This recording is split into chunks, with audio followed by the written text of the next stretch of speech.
She found the file at 2 a.m., and in 60 seconds, every tender moment, every whispered word, every night she let herself believe someone finally saw her, collapsed into ash. The photographs were dated 6 years ago. The surveillance reports went back even further. The man she thought had saved her had been the architect of her destruction long before they ever met. Valentino Devereaux didn't fall in love with Marisol Reed. He engineered her.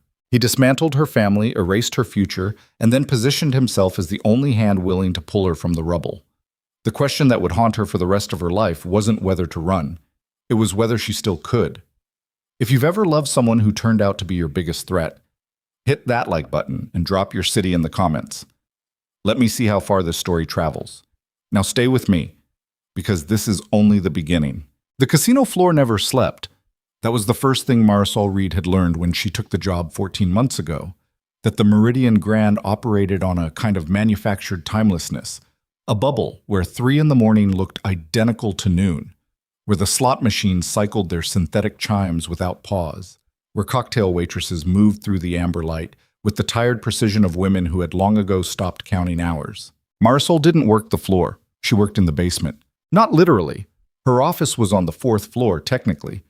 But that was how it felt. The accounting division of the Meridian Grand occupied a corridor that the cleaning crew visited once a week if you were lucky, where the fluorescent tubes buzzed with a frequency that gave you a headache by Tuesday and had you grinding your teeth by Friday. 3 desks, 2 filing cabinets that didn't close properly, and 1 ancient printer that jammed every time someone tried to run a report longer than 4 pages. Marisol's desk was the one farthest from the door. She preferred it that way. At 26, she had mastered the art of occupying the least possible amount of space, not just physically, though she was acutely aware of every inch of her body in a way that exhausted her, but in every other sense too. She spoke in meetings only when directly addressed. She ate lunch at her desk. She wore clothes that were 2 sizes too large, dark colors, nothing that would pull an eye in her direction. She had constructed an entire life around the principle of being overlooked, and for the most part, it worked. The world, in her experience, was kinder to women it couldn't see. Tonight, though, she had stayed past midnight because the quarterly reconciliation reports were due by 8 a.m., and Marcus Webb, the senior floor manager, had submitted numbers that didn't add up, not by a little, by a lot. Marisol had cross-referenced 3 separate ledgers, then a 4th, then gone back to the original deposit records from the cage. And each time she ran the calculation, the same hole opened up in the center of the accounting like a bruise on fruit, soft at the edges, rotten at the core. $11 million, give or take, not missing, redirected. There was a difference, and Marisol understood it clearly. Missing money left trails that looked like accidents, clerical errors, miscoded transactions, rounding discrepancies that accumulated over time. Redirected money left trails that looked like intention. Someone had been very careful, but not careful enough, because they hadn't accounted for the fact that Marisol Reed didn't go home on time and didn't take shortcuts and didn't trust numbers that seemed clean on the surface. She stared at the final column on her screen for a long moment. Then she printed the report. The printer jammed on page 3. She cleared it, reloaded the paper, printed again. The process took 11 minutes. By the time she had the full document in her hands, 42 pages, each number annotated in her tight, precise handwriting, it was nearly 1 in the morning, and the corridor outside her office had gone completely silent. She was still studying page 17 when Marcus Webb opened the door. She hadn't heard him coming. She hadn't expected anyone to be in the building at this hour, except the floor staff and the pit bosses. Marcus was supposed to have left at 10. She'd seen his car pull out of the garage from her window. He must have come back. He was a large man, not tall exactly, but wide in the shoulders, with the kind of physical presence that came from decades of intimidating people who owed him things. He wore his suit jacket now, which meant he'd dressed back up before returning, and that detail struck her as significant in a way she couldn't immediately articulate. You didn't redress to have a casual conversation with an accountant at 1 in the morning. "Working late, Miss Reed." His voice was conversational, warm, almost. Marisol looked up from the report. She kept her expression neutral. She had learned very early that emotion was the one luxury she couldn't afford in this building. "I am," she said. "Quarterly reports?" He nodded at the stack on her desk. "That's right." He He moved into the office then, which she hadn't invited him to do, and she tracked his movement without turning her head, using her peripheral vision the way you learn to use it when you've spent your life trying not to seem like you're watching people. He came around the side of her desk, not quickly, deliberately. "Mind if I take a look?" He reached for the papers. "Those are draft documents," Marisol said. "They're not for distribution until I submit them to compliance." He picked them up anyway. She watched him scan the first page, then the second. When he reached the third, where she'd flagged the first major discrepancy in red ink, something changed in his face. Not dramatically. Marcus Webb was too experienced for that. But there was a flicker, a tightening around the jaw, a slight adjustment in how he held his breath. "These numbers," he said slowly. "Where are you pulling your source data from?" "Cage reports, the transaction logs from the floor system, cross-referenced against the bank transfer records for the month.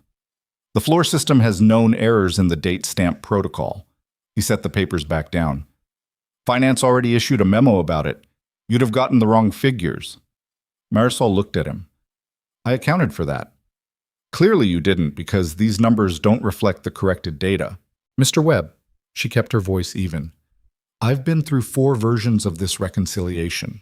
The discrepancy exists in all 4. The date stamp issue you're describing affects transaction sequencing, not the aggregate totals. The aggregate totals are what I flagged." He looked at her for a long moment. Then he smiled. It was not a kind smile. It was the kind of smile that preceded something unpleasant, and Marisol had seen it before in different faces, and her body registered it before her mind caught up. A cold contraction in her chest, a sudden awareness of the distance between herself and the door. "Tell me something," he said quietly. "You've been here, what, a little over a year? You know who owns this casino?" She said nothing. "You know what kind of organization you're working for?" He leaned forward slightly, not threateningly, almost gently. "Because I don't think you do. And I think that's a problem for you, Miss Reed. I think you came in here tonight with your little red pen and your spreadsheets, and you found something that you think gives you leverage. And you don't understand that in this building, in this organization, there is no such thing as leverage for someone like you." Someone like you. The phrase landed exactly the way he intended it to. She felt it in her throat, in her stomach. She had been hearing versions of that phrase her entire life, in classrooms, in job interviews, in the particular way her college roommate had once looked at her, standing in front of the mirror in her underwear. Someone like you. Someone who takes up too much space, someone who doesn't belong here. She picked up her phone from the desk and placed it in her jacket pocket. "I'm going to submit the report to compliance in the morning," she said. "Through the standard channel. If there's a data error in my methodology, the compliance team will identify it." Marcus straightened. The gentleness was gone. "Let me be very clear with you. You already have been. You don't submit that report. Good night, Mr. Webb." She stood up, and he moved to block the path to the door. And for one long suspended second, the only sound in the room was the fluorescent light buzzing overhead and Marisol's own heartbeat, which had become very loud. "Sit down," he said. She did not sit down. She had spent 26 years sitting down. She had spent 26 years making herself smaller and quieter and less visible, and it had not protected her from anything. It had only made her easier to push around. So she stood there, 42 pages of evidence in her hand, and she looked Marcus Webb in the eye, and she did not sit down. "This is a mistake," he said, not loudly, which was somehow worse. "Possibly," Marisol said. "But it's mine to make." She moved toward the door, and Marcus shifted to cut her off, and his hand came up. Not to strike her, not yet, but to grab her arm, to stop her, to establish the physical fact of who had power here. And then the door opened. It opened from the outside. 3 men entered the office. 2 of them Marisol didn't recognize, large, quiet men in dark clothing who moved with the particular economy of people whose bodies were professional instruments. The third man she had never seen in person, but she knew his face the way you know the faces of people who exist at the edges of the world you inhabit. From photographs in trade publications, from whispered references in the corridors of the casino, from the way every single employee of the Meridian Grand seemed to unconsciously adjust their posture whenever his name was mentioned. Valentino Devereaux. He was taller than she'd expected, or maybe it wasn't height exactly. It was proportion, the way he occupied space without seeming to try. He wore a charcoal suit that fit him with the kind of precision that communicated money without advertising it. Dark hair, cut close, a face that was angular and severe, the kind that could read as handsome or dangerous depending on the light, and in the fluorescent buzzing of her cramped office, it read as both simultaneously. He looked at Marcus first. One look. Brief, clinical. "Mr. Webb," he said. His voice was low and unhurried, which was somehow the most frightening thing about it. "You should go with them." Marcus's entire body changed. The authority that had been coiled in him a moment ago simply evaporated. He looked at the two men who had entered with Valentino, and he became someone else entirely, smaller, somehow, despite his size. His skin had gone a particular shade of gray. "Mr. Devereaux," he started, "there's been a misunderstanding. Go with them." Marcus went with them. The door closed, and then it was just Marisol and Valentino Devereaux, in a room that felt half the size it had been 60 seconds ago. She realized she was still holding the 42 pages. She set them back on her desk. Her hands were steady. She was faintly surprised by that. Valentino looked at her then, not at the report, not at the desk, not at any of the things in the room that might logically draw a man's attention when he walked into a scene like this one. He looked at her, directly, without the brief downward flicker she was accustomed to, that reflexive assessment that most people performed when they encountered her, the rapid scan that registered her body before it registered her face, the almost imperceptible recalibration of expectation. He didn't do any of that. He just looked at her the way you look at something that has your complete attention. "You found the discrepancy," he said. It wasn't a question. 11,400,000 and change, Marisol said, redirected across a 7-month period through a series of shell transactions embedded in the comp account distributions. Something moved across his face. It might have been surprise. It was too quick to read. "How long did it take you? To find it? 3 weeks. To prove it, 2 hours tonight." He looked at the report on the desk. He did not pick it up. "And you were going to submit this to compliance." "That's my job, despite what Webb told you." Mr. Webb's instructions weren't part of my employment agreement. Valentino was quiet for a moment. He moved to the chair across from her desk, not her chair, the small visitor chair that no visitor ever used, and he sat down in it with the ease of a man who treated every room as though it belonged to him, which, she supposed, it technically did. The Meridian Grand was one of 17 properties controlled by Devereaux Consolidated Holdings, which was the legitimate face of an organization whose illegitimate operations were the actual subject of about 6 different FBI task forces. She had done her research when she took the job. She had told herself it didn't matter. She had been desperate enough in ways she didn't like to examine that it genuinely hadn't. "Sit down, Miss Reed," he said. "You're the second person to tell me that tonight." "I'm not Webb." A pause. "I'm also not asking for the same reason." She sat down. She wasn't entirely sure why. Partly because her knees had decided to start informing her that the adrenaline had been burning through her system for the last 20 minutes, and the bill was coming due. Valentino leaned forward slightly, elbows on his knees, and studied her in a way that made her want to check what was on her face. She resisted the impulse. "You've been here 14 months, he said. 14 months and 9 days. You flagged 3 irregularities before this, all minor, all accurate." He paused. "You didn't hear me ask." "I know you didn't." She held his gaze. "Which means you already knew. Which means you've been watching the work." He said nothing, which was its own kind of answer. "What happens to Marcus Webb?" she asked.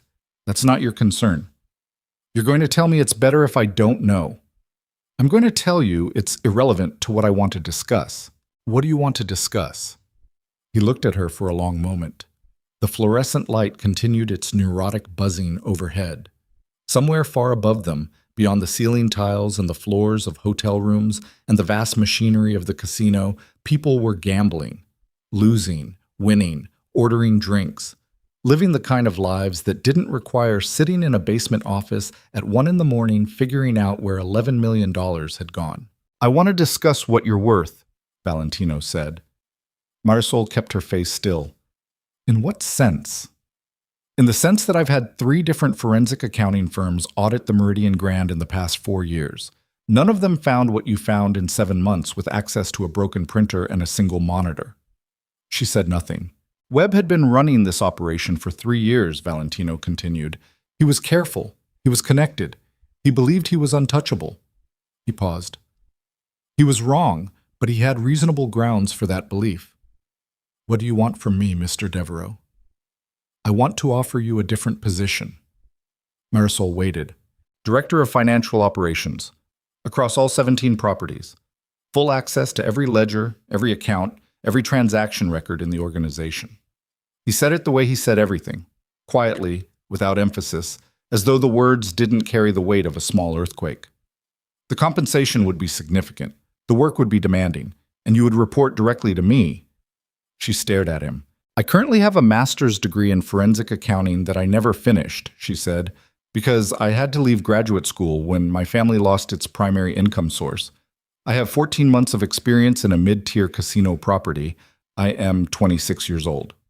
She paused.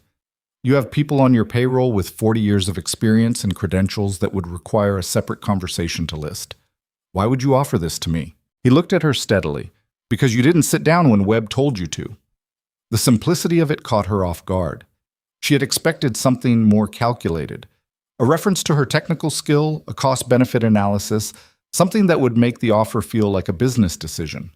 Instead, he had offered her a piece of himself, or something that looked like one, and she didn't know what to do with it.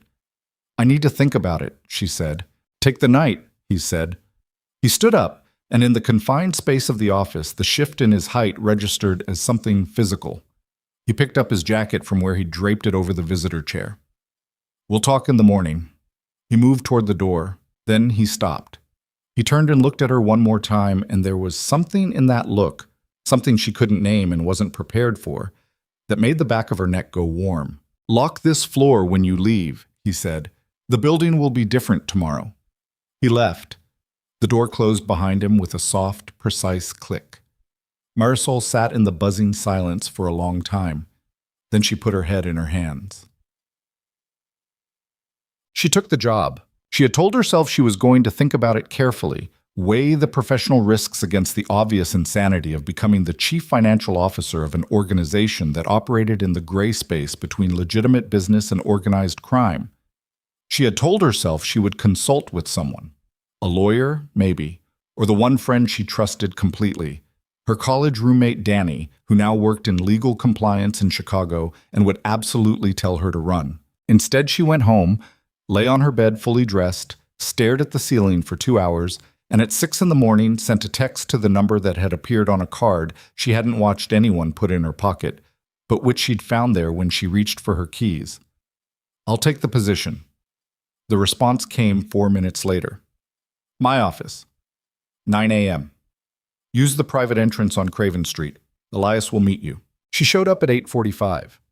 Elias, a compact, watchful man in his 30s with the kind of stillness that came from professional training, met her at a plain gray door set into the side of a building that looked from the outside like a mid-range accounting firm. Inside, it was something else.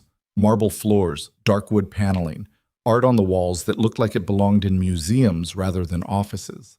She followed Elias up a private elevator to the 6th floor. Valentino's office was large and ordered. One wall was entirely glass, looking out over downtown Detroit in the early morning light.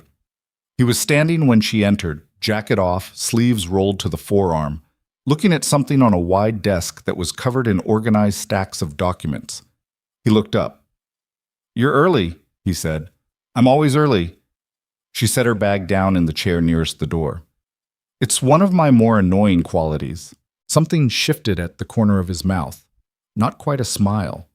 More like the precursor to one. He walked her through the structure of the organization's financial operations for the next 2 hours.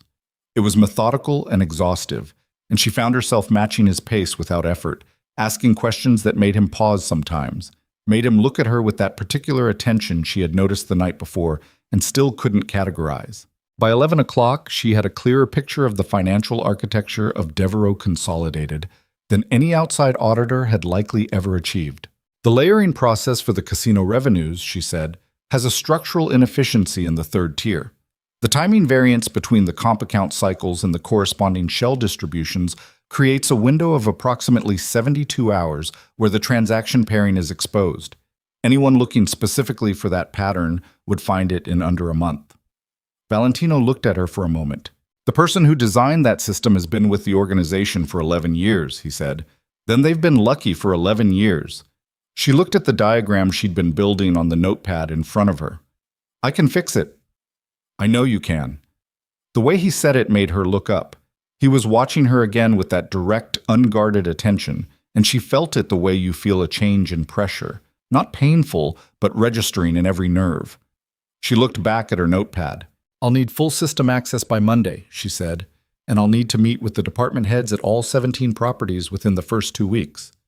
You'll have both.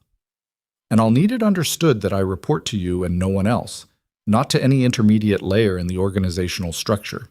If there's pressure from any direction, I need a direct line. That was always the arrangement. She nodded, wrote something on her pad. Then, because the silence had stretched in a direction she didn't fully trust, she said, Who else is being told about this transition? Everyone who needs to know. And the ones who don't need to know but will find out anyway? He was quiet for a moment. They'll be managed. She understood what that meant. She accepted it in the way you accept a weight you've decided to carry, consciously, without pretending it's lighter than it is. Assis. The whispers started within 48 hours. She heard them without hearing them. Conversations that stopped when she entered rooms, looks exchanged above her head at the property manager's meeting on Thursday morning, when Valentino introduced her to a table of men who ranged in age from 40 to 65, and who regarded her arrival with the collective composure of people who had been trained to hide their reactions but had not been trained well enough. Dominic Ferrara, who managed 3 of the Atlantic City properties, managed to shake her hand while maintaining an expression of studied blankness that communicated more skepticism than outright disrespect would have. His assistant, a young man named Trevor, who had worked for Ferrari for 6 years and had presumably absorbed his habits, barely looked at her at all. She sat through the meeting. She listened. She asked 3 questions that were precise enough to make 2 of the managers shift uncomfortably in their chairs. She left with 11 pages of notes and a very clear picture of which properties were being run efficiently and which ones were costing the organization money through a combination of incompetence and misplaced confidence. She also left with a clear picture of how the women in Valentino's world saw her. She encountered Celia Marchand for the first time at the lobby level when she was leaving. Not met her exactly, since Celia did not acknowledge her as a person who deserved acknowledgement. Celia was the daughter of René Marchand, who ran the organization's operations in New Orleans and Miami, and she moved through the building with the practiced assurance of someone who had grown up understanding that power was aesthetic and that aesthetics could be weaponized. She was beautiful in the particular way of women who are raised to be beautiful, a project completed. And she was dressed in a way that cost money the way a sentence costs breath. She walked past Marisol without looking at her. Then, as she reached the elevator, she said something to the woman beside her. Something quiet. Something that carried the specific tonal signature of mockery even when you couldn't make out the words. And the other woman's laugh was light and practiced and designed to carry. Marisol kept walking. She had practice. 3 weeks into the position, she was working past midnight again. This had apparently become a pattern in her life. When Elias appeared at the door of the temporary office she'd been given on the 3rd floor of Valentino's building and told her that Mr. Devereaux would like her to join him for dinner. It was 11:45. Now? She said. If that works for you? It worked for her mostly because she hadn't eaten since noon, and the granola bar she'd had at 4 didn't count. She followed Elias to the building's private dining room, she hadn't known there was one, where Valentino was already seated at a table that had been laid for 2, with the kind of unself-conscious formality that communicated this was simply how he ate. He stood when she entered. She found that detail unexpectedly disorienting. Sit down, Nib, he said. Then briefly something crossed his face. Please. She sat. You know you're the second person to tell me to sit down in the last month. I know. He sat across from her. The contexts are different. They are, she agreed. They ate. The food was excellent. She didn't ask who had prepared it at midnight, because some questions in this organization were better left unasked. He asked about her progress, and she told him, directly and without editorializing, what she'd found in the first 3 weeks. 3 properties with accounting practices that required immediate restructuring, 2 with management personnel who were either incompetent or actively skimming, and 1, the property in Vegas, with a problem significantly more complex than either of those things. "Tell me about Vegas," he said. She told him. He listened without interrupting, which was unusual in her experience of men who had his level of authority. They generally preferred the sound of their own voice, or at minimum preferred to demonstrate their understanding by completing your sentences. Valentino listened the way he looked, completely. Like the thing you were saying had his entire attention, and he wasn't calculating his response while you talked. It should have been neutral. She kept noticing it anyway. "You're eating," he said at one point. She looked up from her plate. "I'm aware. You didn't eat at the property meeting on Thursday, or the Wednesday briefing. You were watching whether I ate." "I watch everything," he said simply. "It's how I'm still alive." There was something so matter-of-fact about the statement, not boastful, not menacing, just honest, that she felt an odd warmth toward him despite herself. She killed it. "I eat when I'm not working through a problem," she said. "The briefings are work. This is also work. This is different." She set her fork down. "I'm not sure why, but it is." He looked at her across the table.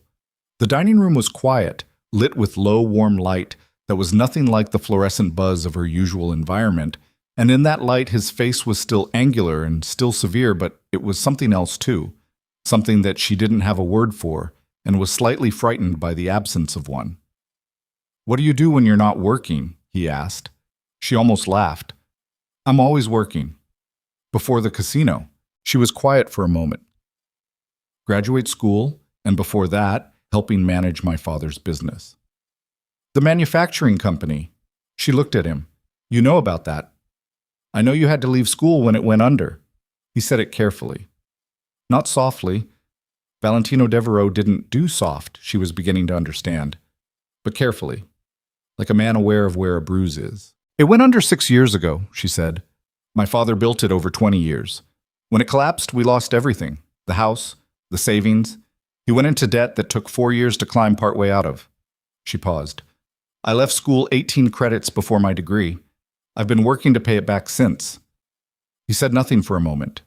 He was looking at her in that way that had started to feel particular to him. Not invasive somehow, but total. "I'm sorry," he said. The simplicity of it was startling. She had expected something calibrated, acknowledgement delivered with the practiced efficiency of someone who understood social obligation without feeling it. This was something else. "It was a long time ago," she said. "Things that reshape a life don't become past tense," he said. "They just become part of the architecture." She stared at him. He looked slightly as though he'd surprised himself. "That's a remarkably perceptive thing to say," she told him. "Don't seem so shocked." But there it was again, the not quite smile, the one that lived at the edge of his expression and didn't commit. She looked away first. She looked at her plate, at the remains of a meal that had been far better than anything she'd eaten alone in her apartment in the past 3 weeks, and she thought about architecture and the things that became part of it, and the fact that she was sitting across a candlelit table from one of the most dangerous men in the country, and feeling, for the first time in a very long time, like someone could actually see her. That frightened her more than the men who'd gone with Elias in the middle of the night. The invitation to the Meridian Summit arrived on a Thursday. She learned about it from Elias, who appeared in her doorway with a flat black envelope and the expression of a man delivering information he'd been instructed to deliver without editorializing. The Meridian Summit, he explained, was a biannual gathering of the organization's senior syndicate partners, the heads of affiliated family operations, several regional directors, and significant external associates. It was held at the main property in Chicago. Attendance was not optional for people at her level. She opened the envelope. The card inside was heavy cream stock, embossed in black, minimal and expensive. It listed a date 3 weeks away and an address in the Gold Coast neighborhood. "What should I wear?" she asked. Elias blinked. It was, she gathered, not a question he'd been asked before. "I'll find out," he said. The answer, delivered via text the following morning, was formal. Black tie. Which meant spending money she didn't have on a dress that would make her look like she belonged in a room that every instinct in her body told her she had no business being in. She spent 3 evenings and one excruciating Saturday afternoon looking for something. Department stores, boutiques. One overpriced consignment shop in Midtown where the sales associate looked at her with the practiced blankness of someone trying not to register that she wasn't their usual clientele. She found a dress. Dark green, floor length, cut to accommodate the reality of her body rather than a hypothetical version of it. She stood in front of the fitting room mirror in it for a long time. It fit. She looked at herself in it the way she always looked at herself, cataloging the things wrong with the picture rather than reading the picture itself. She bought it. The night of the summit, Valentino met her in the hotel lobby. He was in black tie, which she had expected, and the precision with which he wore it communicated something about the relationship between wealth and effort.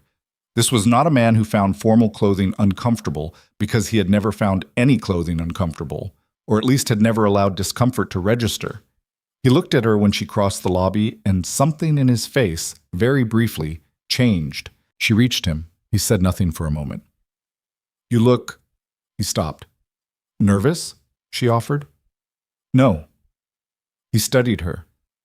"I was going to say something else." "What?" He offered her his arm instead of answering, which she suspected was intentional, and she took it with the sensation of stepping onto ice that might or might not hold. The gathering was enormous. 200 people, easily, in a ballroom that had been designed for exactly this kind of event. High ceilings, elaborate floral arrangements, a string quartet in the corner playing at the precise volume required to allow conversation without preventing it. She recognized faces from the property manager meetings. She recognized others from the research she'd done when she took the position, faces attached to names she'd seen in financial records, and occasionally in news archives. These were the people who ran things. She moved through the room beside Valentino and watched people make calculations about her the way she watched people make calculations about numbers, quickly, in the background, the results appearing on their faces before they were entirely aware of performing the operation. Some responses were neutral. A few were genuinely welcoming. 2 of the more senior directors, both of whom she'd interacted with professionally and who had apparently decided she was competent enough to treat accordingly. Most were something in between.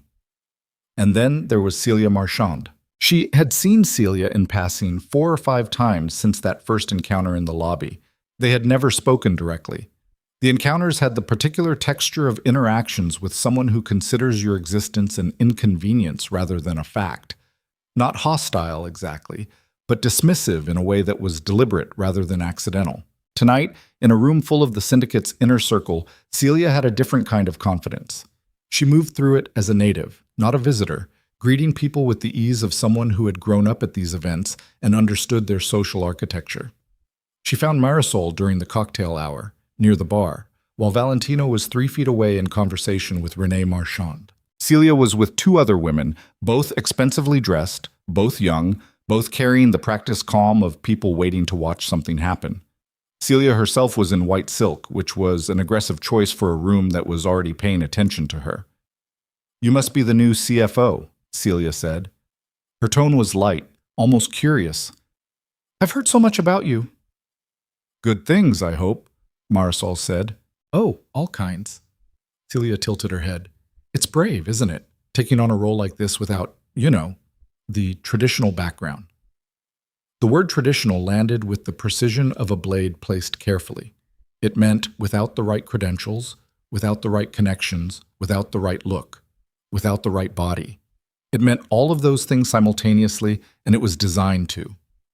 "I have the background," Marisol said simply. "It's just less traditional than yours." Celia smiled. The women beside her smiled. "Of course," she said. "I just mean Valentino's always been very particular about the people around him. His standards are, well." She paused. Let her eyes drop briefly and deliberately from Marisol's face to the rest of her. "You must have really impressed him." The implication was layered, that Marisol's position was a gift rather than an achievement, and the nature of the gift was something other than professional.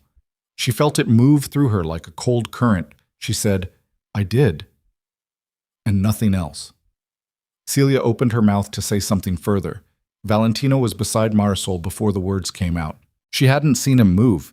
He had been 3 feet away and now he was here, and his hand rested at the small of her back with a weight that was completely still and completely intentional, and the expression on his face as he looked at Celia Marchand was not angry. It was something colder than anger. "Celia?" he said. "Valentino." Her composure held, barely.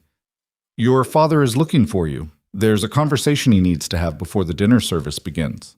The color changed slightly in Celia's face. René Marchand was not a man whose calls you ignored. She knew it. Everyone in proximity knew it. "Of course," she said. Her smile returned, reshaped slightly. "It was lovely to meet you, Marisol. Really." She left. The 2 women with her fell into her wake like debris. Valentino didn't move his hand from her back for another 3 seconds. Then he did, and the absence of it registered in a way that annoyed her. "I had that," she said quietly. "I know you did. I didn't need you to. I know." He looked at her. "I did it anyway." She looked away. She looked at the room, at the 100-odd people who had watched the exchange with the peripheral awareness of people who are trained to notice power dynamics. And she understood that something had just been communicated to every single one of them, something she wasn't sure she had agreed to be part of. "What was the point of that?" she said. "The point was that no one in this room disrespects you," he said. "That's not negotiable. And what if I can handle disrespect on my own?" He was quiet for a moment. "You can," he said, "but you shouldn't have to." She looked at him then, and he looked at her, and the room continued around them. Glasses clinking, conversations flowing, the string quartet moving through something measured and 18th century.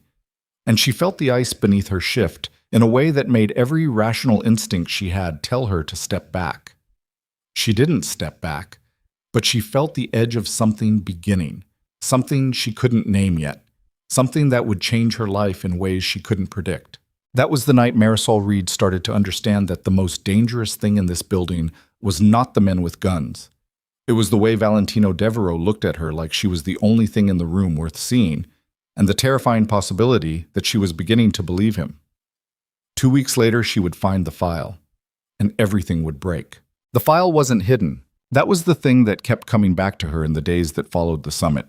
Not immediately, because immediately she was too busy processing everything else. But later, when she had enough stillness to think clearly, the file hadn't been locked away or encrypted or buried under layers of misdirection the way the organization's financial records were. It had been sitting in the 3rd drawer of Valentino's private study in a plain manila folder with her name written on the tab in handwriting she didn't recognize. M. Reed. Just that. No date, no classification, nothing to indicate that what was inside it would dismantle the entire architecture of the last month and a half of her life. But that came later. First came the weeks between the summit and the night she found it, which were the weeks during which Marisol Reed made the catastrophic error of beginning to feel safe. It started with the gifts. She arrived at her office the Monday after Chicago to find a new monitor on her desk. Not a replacement for the existing one, but an addition, a second screen that transformed her workspace overnight from functional to genuinely usable. She stared at it for a while before she opened her laptop. There was no note. There didn't need to be. The following Wednesday, when she worked until 2 in the morning, restructuring the transaction layering system across the Vegas property accounts, she returned to her office at 7 a.m. to find a paper bag on her desk from the bakery 3 blocks over. The specific bakery she had mentioned once, in passing, to Elias while walking past it on the way back from a lunch she'd barely eaten. Inside the bag were 2 of the almond croissants she'd looked at in the window. She'd looked at them the way you look at things you've already decided you can't have. She ate both of them at her desk and didn't examine why her chest felt complicated. The security detail materialized without announcement. She noticed the first one on a Tuesday. A compact woman in civilian clothing who appeared at the entrance of her gym at 6:45 in the morning and stationed herself near the door with the low-key presence of someone who was very good at not being noticed, but was slightly miscalculating the visual acuity of forensic accountants. By Thursday, she had identified 3 different individuals rotating through a protective schedule that covered her apartment building, her commute, and her workplace. She waited until the next dinner with Valentino, which had become a weekly thing, late, in the private dining room, which she had not agreed to formally, and which had become a fixture of her schedule before she noticed it happening. And she said without preamble, "You put a detail on me." He was reading something when she said it. He set it down without rushing. "Yes." Without asking. "Yes." "That's not acceptable." He looked at her with that complete attention. "There was an attempt on Webb's former associate last week. Webb knew details of your discovery. The man who knew details of his operation needed to be made aware that you're under the organization's protection." He paused. "It was a practical decision. It's also a decision about my life that you made without consulting me. Would you have agreed if I'd consulted you?" She opened her mouth, closed it. "Probably not," he said. Not smugly, just accurately. "That's not the point." "What's the point?" "The point is that you don't get to make unilateral decisions about my safety or my space or my—" She stopped, because she was about to say "my life," and the phrase felt too large for a conversation about security personnel. "About things that belong to me," she finished. He was quiet for a moment. Something moved in his expression. Something that was not quite contrition and not quite resistance. Something in between. "You're right," he said. She hadn't expected that. "The detail stays," he continued, "but you'll be briefed on it going forward. You'll know who they are, their rotation schedule, and you'll have the ability to communicate directly with the team lead." She looked at him. "That's a compromise." "I don't give many of those." She knew that was true. She'd been watching him operate for 6 weeks. She'd seen him negotiate with syndicate partners and property managers and city officials whose names she wasn't supposed to know. And the consistent feature of every exchange was that Valentino Devereaux conceded nothing that he didn't calculate the exact cost of first. "Why me?" she said. It came out before she'd decided to say it. He held her gaze. "In what sense? The security? The monitor? The—" She made a gesture that encompassed the food, the dining room, the weeks of things she'd been cataloging and not addressing. "Why?" He was quiet for long enough that she thought he wasn't going to answer. Then he said, "Because you work harder than anyone else in the organization and eat less than anyone I've ever seen and walk through a building full of people who are watching you and you never once show them that you feel it." He paused. "And because someone should make sure you have what you need, since you clearly won't do it for yourself."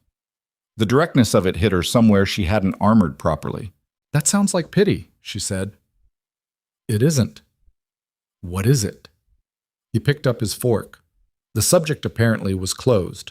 She let it close, but she took the words home with her and turned them over in the dark of her apartment for longer than she should have. The confrontation with Dominic Ferrar happened on a Friday afternoon, 3 weeks after Chicago. Marisol had requested a meeting with him to discuss the restructuring of the Atlantic City property's internal accounting procedures, specifically the elimination of a discretionary spending account that had been used, based on her review of the records, to move approximately $400,000 per year into untraceable disbursements labeled only as operational contingency. Ferrar had agreed to the meeting.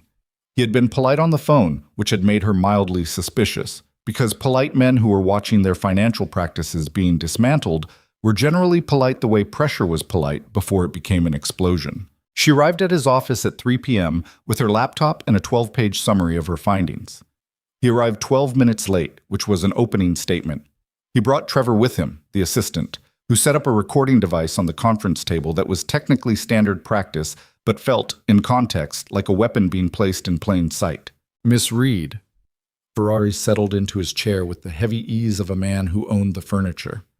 "I've had a chance to look over the preliminary summary you sent." "Good," she said. "That'll save us some time." "It will." He opened a folder in front of him. Not her summary. His own documents, which he placed on the table with the deliberate care of a man who had prepared a counterargument. "I want to walk you through some context that I think wasn't available to you when you put this together." "I welcome the context." "The operational contingency account," he began. $412,000 last year, she said. $490 the year before. The trend is upward." He paused. Not thrown off. He'd been in rooms like this for 30 years. But recalibrating. Those funds support discretionary relationship maintenance at the regional level. Entertainment, facilitation costs, certain informational exchanges. The nature of the line item requires it remain unlabeled for. I understand why you need the account, Marisol said. I don't need you to justify the existence of it. What I need is a coding structure that categorizes those disbursements internally without creating the exposure that the current system creates. The problem isn't what the money is for. The problem is how it's recorded. She turned her laptop to face him. I've drafted a replacement structure. It achieves the same operational purpose with approximately 60% less documentary exposure. Ferrari looked at the screen. He looked at it longer than the information required. This would need to be approved at the senior level, he said. I've already briefed Mr. Devereaux on the restructuring plan for all 17 properties, she said. He's approved the methodology. Implementation requires your cooperation. The word cooperation landed in the room with the specific weight she'd intended it to. Not a request, a description of what was being asked of him and what she expected to receive. Ferrari leaned back in his chair. He looked at her with a particular expression, the expression of a man recalculating someone he had already categorized incorrectly. You know, he said, I've been with this organization for 19 years. I know. I built the Atlantic City operation from 3 machines in a back room. I know that too. I've never had my books audited by someone who, he stopped, started differently. What I mean to say is, this is new territory. For both of us, Marisol said. I'd prefer to navigate it without the subtext, if that's all right with you. Trevor, across the table, made a sound that might have been a suppressed cough. Ferrari was quiet for a moment. Then, unexpectedly, something in his face shifted. Not softened exactly, but adjusted. He looked at her the way you look at someone you've just recategorized from minor nuisance to actual variable. The restructuring, he said finally. Walk me through it. She walked him through it. By the time she left his office at 5:30, she had his preliminary sign-off on 4 of the 6 structural changes and a commitment to reconvene the following week on the remaining 2. It was not a complete victory. It was the beginning of one. She texted Valentino from the elevator. Ferrari's on board for the Atlantic City restructuring. Partial commitment, full cooperation expected. The response came while she was still in the elevator. I know. He called me from his office at 4:45. She stared at the screen. He called to tell you how the meeting was going. He called to ask if you actually had my authorization for the full restructuring plan or if you were representing it. A pause. Then, I told him you don't misrepresent things. It's the quality I find most inconvenient about you. She was still looking at that last sentence when the elevator doors opened. The night she found the file, she hadn't planned to be in his study. She had been working late. Again, always, the rhythm of her life had contracted to this, and she'd come up to the 6th floor to return a set of financial records she'd borrowed from the archive room adjacent to Valentino's private offices. Elias had signed them out to her 2 weeks ago, and she'd been meaning to return them. Valentino was supposed to be in New York. He'd left that morning for a 2-day meeting with the East Coast Syndicate leadership. She'd confirmed it with Elias before taking the elevator up. The study door was ajar. She pushed it open to set the archive box on the table near the entrance, which was where return materials were always left. The room smelled like him. Something dark and clean, leather and cedar, and the faint chemical edge of documents that get handled frequently. She set the box down. She was turning to leave when she saw it. The 3rd drawer of the filing cabinet behind his desk was open. Not fully, barely 2 inches, a gap that would mean nothing under normal circumstances. But the tab visible through the gap was cream-colored, and the handwriting on it was dark and clear. M. Reed. She stood still for a moment that was probably shorter than it felt. Then she crossed the room and opened the drawer. The file was thick, not enormous, 2 inches maybe of compressed paper, but substantial. She pulled it out and set it on the desk and stood in the quiet of the study with the faint sound of the city below the windows and opened it. The first section was financial. Her father's company, Harold Reed Manufacturing, LLC, detailed across 30 pages of documents that included internal correspondence, board records, and bank statements. She recognized some of the figures. She had lived inside them at 17 and 18 and 19 watching her father spend the years after the collapse trying to understand what had happened to his company. He had always said it was the market, economic pressures, a competitor undercutting their primary contracts in a way that had forced the business into a cost structure it couldn't sustain. The documents in the file told a different story. The competitor who had undercut their contracts was a shell company. She could see it in the documentation. A corporate structure she could read the way other people read music. The specific signatures of a business entity designed to perform a function rather than operate as a genuine enterprise. The shell company's parent organization was buried 3 layers deep, but she was a forensic accountant, and she dug through those 3 layers in 4 minutes of cross-referencing the paperwork in front of her. The parent organization traced to Devereaux Consolidated Holdings. She stopped reading. She stood in the study with the file open in front of her, and the city lights coming through the windows and the sound of her own breathing, which had become audible in a way she was only now noticing. She turned to the next section. Surveillance photographs. Herself, at various ages. She could track the progression, the changes in her face and her body, and her clothing across what looked like a span of at least 5 years. Campus photographs. Photographs outside her apartment building in the years before she'd taken the casino job. Photographs from the casino itself that predated her employment. She had been watched before she had been hired. She had been watched before she had ever encountered Valentino Devereaux. The final section was a series of internal memoranda. They were brief, clipped, operational. She read them in order. The picture they assembled was one of deliberate, sustained engineering, the systematic manipulation of circumstances designed to produce a specific outcome, the collapse of her father's company, the financial pressure that had forced her to leave graduate school, the job posting at the Meridian Grand, which had appeared at a specific moment and been brought to her attention through a chain of events she had believed was coincidental. None of it had been coincidental. None of it had been coincidental for years. She closed the file. She stood there for what might have been 30 seconds and might have been 5 minutes, and the city moved below the windows, indifferent. Then she heard the elevator. She put the file back in the drawer. She didn't close it. She left it exactly as she'd found it, the 2-inch gap, the cream tab visible. She moved to the chair beside the desk, and she sat down, and she waited because her legs had made a quiet internal announcement that they weren't entirely reliable at this particular moment, and she didn't want to be standing when he walked in. Valentino Devereaux entered his study and stopped when he saw her. He looked at the filing cabinet, at the drawer, at her face. He was still in his travel clothing, the dark jacket he wore on the road, slightly less structured than his usual suits. He looked tired in a way she had never seen on him before. A particular wearing around the eyes that the city and the organization and the specific demands of whatever had happened in New York had placed on him tonight. He looked at her, and she looked at him, and the study was very quiet. Marisol, he said. The use of her first name, which he rarely did, landed somewhere she wasn't prepared for. My father's company, she said. Her voice was steady. She was faintly amazed by that. Harold Reed Manufacturing, tell me you didn't do it. He didn't say anything. She felt something in her chest compress into a very small, very hard thing. Tell me, she said again, and this time her voice was not entirely, tell me, she said again, and this time her voice was not entirely steady. And she hated that the fracture was audible, hated that he could hear it. Valentino set his jacket on the chair near the door.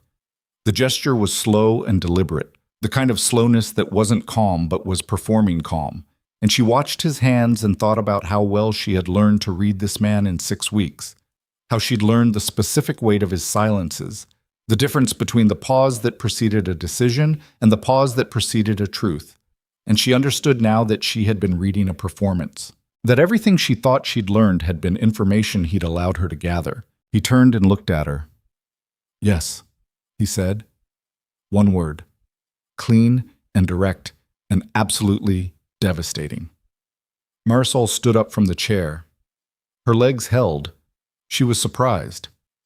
The shell company, she said. The undercutting of the contracts. The bankruptcy. She heard her own voice from a slight distance, the way you hear yourself speak in a dream. That was you. Yes. My father spent 4 years paying off the debt from that collapse. My mother, she stopped, breathed. We lost the house. I left school 18 credits from my degree. 6 years. She looked at him. 6 years of my family's life, and you engineered it. Yes. Stop saying yes like that. You're asking questions that have one-word answers. Then give me a longer one. Her voice cracked on the last word, and she despised herself for it. Give me something that makes this make sense, Valentino. Because right now what I'm looking at is a file that says you've been watching me for 5 years, and you destroyed my family to… To what? To bring me here? To put me in a position where I had no options, and the only door open was yours? He was very still. He was watching her the way he always watched her, completely, without the deflections that other people used when a conversation became uncomfortable. And right now, that quality she had found so unusual and so disarming felt like something else. It felt like surveillance. It felt like what it was. Sit down, he said. Don't. Marisol, do not tell me to sit down. She was not shouting. She was the opposite of shouting, which was somehow worse. A voice pulled down to its lowest register, controlled with the specific effort of someone holding a door shut against pressure. You don't get to manage this conversation. You don't get to decide the pace of this. Tell me why. He moved to the window. He stood with his back to her briefly, looking at the city, and she watched the line of his shoulders, the weight that was in them tonight, the tiredness she had registered when he walked in. And she thought, with a clarity that was almost cruel, he knew this moment was coming and he dreaded it, which meant he had feelings about this that were genuine, which meant absolutely nothing given the context. He turned back. I saw you 6 years ago, he said. You were at a financial conference. Graduate student presenter. You were on a panel about forensic methodology and corporate auditing. You were 20 years old and you presented findings that 2 of the panel's senior academics spent 15 minutes trying to discredit and couldn't. He paused. I sat in the back of that room for 45 minutes. I wasn't supposed to be there. I had 4 other meetings scheduled for that afternoon. She said nothing. She was listening with every part of her body. I made inquiries afterward about you, your background, your program, your family. His jaw tightened slightly. Your father's company was already in a vulnerable position. The contracts it relied on were held together with personal relationships that had been deteriorating for 2 years before I made any move. What I did accelerated a collapse that was coming regardless. That is not a defense. I know. That is not even close to a defense. I know that too. He held her gaze without flinching. There isn't a version of this that I can hand to you that makes it acceptable. I'm not going to try. Then what are you going to do? He was quiet for a moment, then tell you the rest. There's more. Yes. The words settled into the room. She felt the specific quality of a silence that precedes a thing you are not prepared for, and she had been unprepared for enough tonight that this should not have registered separately. But it did. Sit down, he said, and this time it was different. Not a command, not even a request, but something closer to a warning. Sit down, because what I'm about to say requires a chair. She sat. He told her about her father, not the version she knew, the narrative of Harold Reed as a man who built something with his hands and watched it taken from him, a victim of market forces and bad timing and the specific cruelty of American capitalism towards small manufacturing. Not that version. The other one. Harold Reed had been laundering money for the Volkov syndicate for 7 years before his company collapsed. The arrangement had begun small, a favor to a business contact, a one-time accommodation that became a pattern, that became a dependency, that became a mechanism so deeply embedded in the company's financial operations that by the time Marisol was in graduate school presenting forensic methodology papers, her father's company was processing approximately $2 million of Volkov money per quarter through its receivables and payroll accounts. She listened to all of this without moving. When the company went under, Valentino continued, his voice low and even, your father still owed the Volkovs $3 million in unprocessed funds, money they'd fronted him as operational capital that was supposed to be cleaned through the next year's cycles. He paused. When there was no company left to clean it through, they called in the debt. My father doesn't have $3 million. He didn't. He doesn't. Valentino looked at her steadily. In the Volkov organization's accounting, when a debt can't be paid in currency, it gets paid in other ways. The temperature in the room seemed to drop. What does that mean? She said. It means that 18 months after your father's company went bankrupt, The Volkovs had a conversation with him about alternative settlement options. He stopped. You were 22. Your sister was 17. Marisol heard what he was not saying. She heard it with a completeness that was physical, a cold that started in her stomach and moved outward to her extremities and left her hands very still on her knees. They were going to... She stopped. They had already made the arrangements, Valentino said. A trafficking network they operated through 3 Eastern European intermediaries. Your family was going to disappear within 60 days of that conversation. The study was very quiet. The city moved below, completely indifferent. But we didn't disappear, she said slowly. No. Because of you. He held her gaze. I paid the debt. 3 million plus interest on their terms, which was considerably more. I eliminated the intermediaries who had the standing order. I restructured the remaining obligation in a way that made your family invisible to the Volkov organization's accounts receivable. Mi pas kim sawai samandiam. He paused. The bankruptcy, the collapse of the company, yes, I accelerated that. But the story your father told you about what destroyed him is not the whole story, and the hole it left in your family's life is not entirely my creation. She sat with that for a moment, then, why didn't you just approach us? Help us directly? Why the manipulation? Why the surveillance? Why the... She gestured at the filing cabinet. Why the file? Something crossed his face. It was not comfortable to look at. Because I knew what I was, he said. What I am. I knew I couldn't walk into your life as anything other than what the file says I am. And I wanted... He stopped. Started again. I wanted circumstances to bring you here without me having to manufacture your consent. Instead, you manufactured everything else. Yes. That's insane. Yes.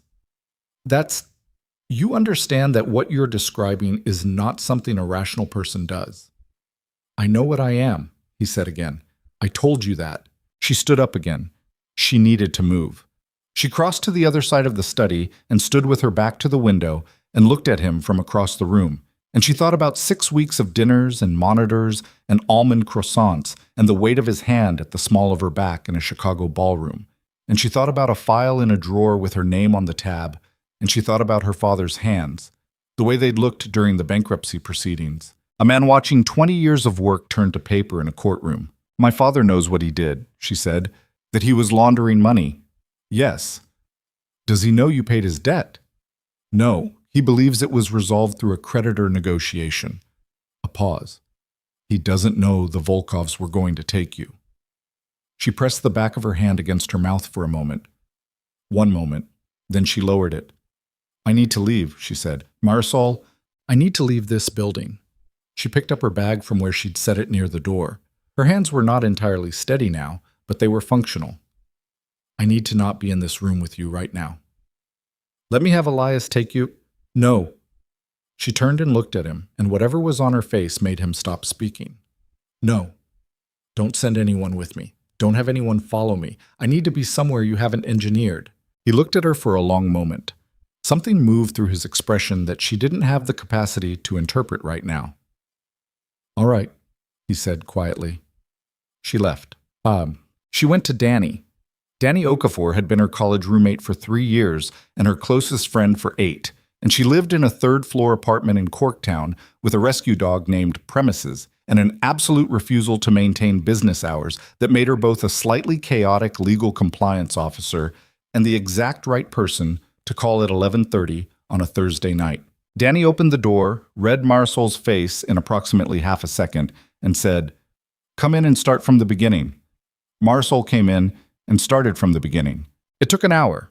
Danny sat across from her on the couch with Premises across her lap, and her face doing the thing it did when she was processing information. Very still, very focused, the expression of a lawyer building a structure from incoming material. She didn't interrupt. When Marisol finished, she was quiet for about 30 seconds. Okay, Danny said. Okay. He destroyed your father's company to bring you into his orbit, paid a Russian mob's debt to save your family from being trafficked, and then spent 5 years engineering circumstances to put you in a position where you'd walk into a job he created for you. She paused. And you're, what, in love with him? No. Too fast. Danny's eyebrow moved. I don't know, something. Marisol pressed her palms against her eyes. I don't know what I feel. I know that the last 6 weeks have been the first time in years I felt like I was actually doing something that mattered. I know that She stopped. It doesn't matter what I feel. What matters is that everything I thought I understood about how I got there is wrong. The help was real, Danny said carefully. The debt, the trafficking network. You're telling me those things actually happened. I don't have independent verification. But you believe him. Marisol was quiet. Marisol, I believe him, she said, which is possibly the most idiotic thing about this entire situation, because I have direct documentary evidence that he's capable of manipulating everything and everyone around him to produce outcomes he wants. And my response is to believe the very convenient narrative he offers as justification. She looked at her hands. That's not rational. Love isn't... Don't. Danny closed her mouth. Don't say that, Marisol said. I need to be clear-headed right now. I can't afford... whatever that is. I need to figure out what I do next. You could walk away from the position. And go where? The organization knows everything about me. If I resign and disappear, I'm not just leaving a job. I'm leaving the protection of someone who has already demonstrated once that he's willing to pay significant costs to keep me safe. She heard the absurdity of the sentence as she said it. Or I believe that. Now I don't know which parts of this were genuine and which parts were investment. You could go to... No, Marisol said immediately. Don't say FBI. Don't say law enforcement.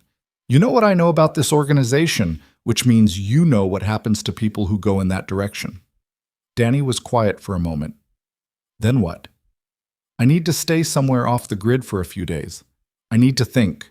She looked at Danny. Can I stay here? Obviously.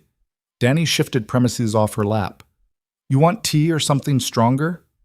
Something significantly stronger.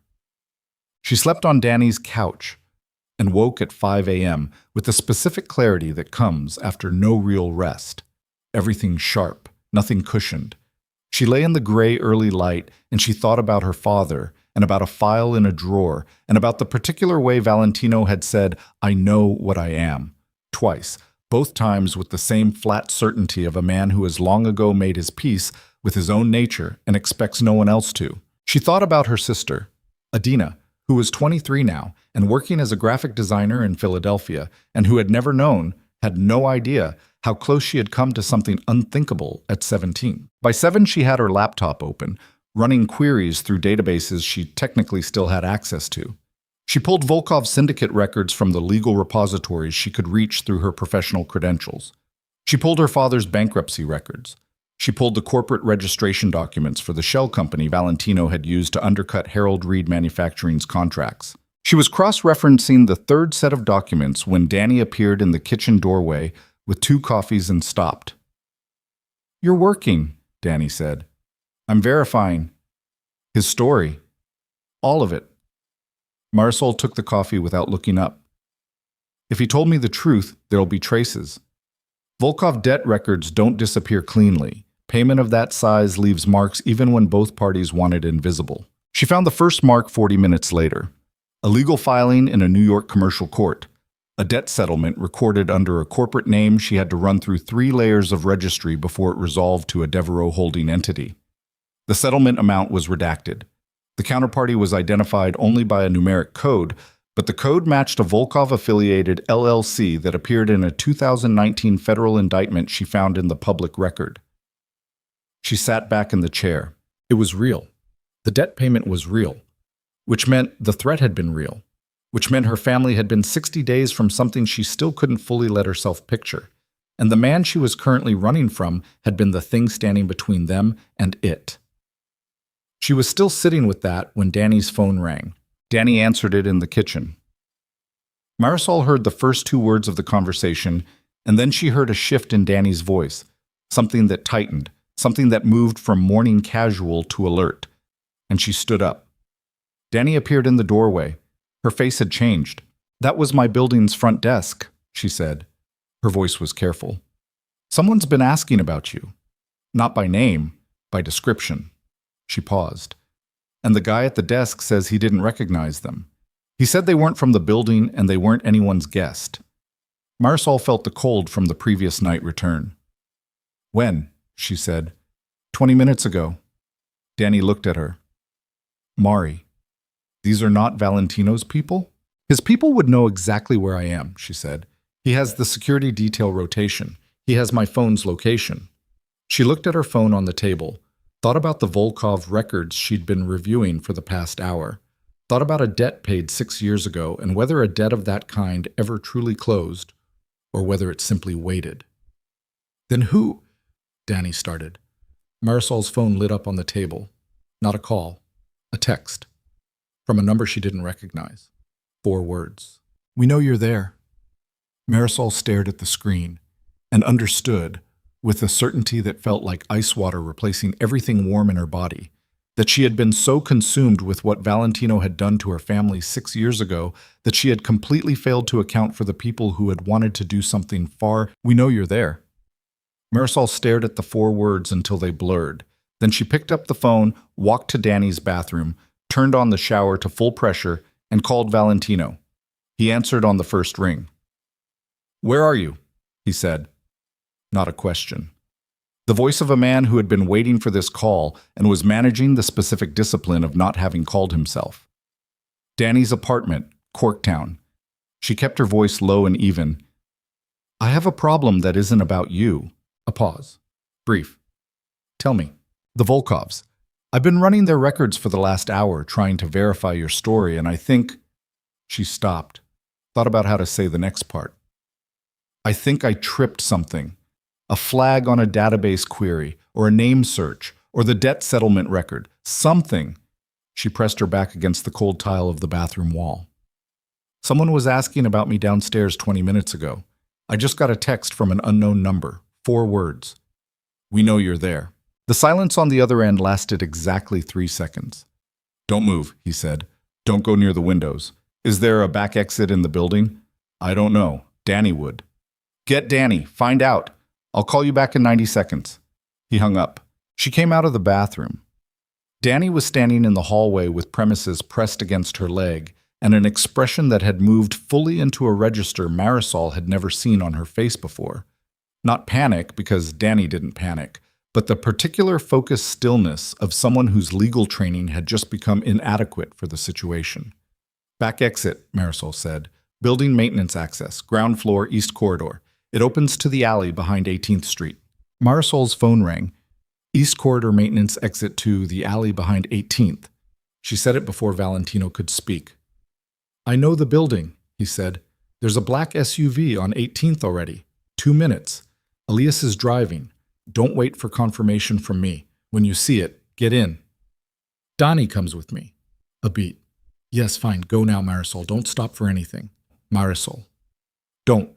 She grabbed her laptop off the table and shoved it into her bag. She grabbed Danny's arm.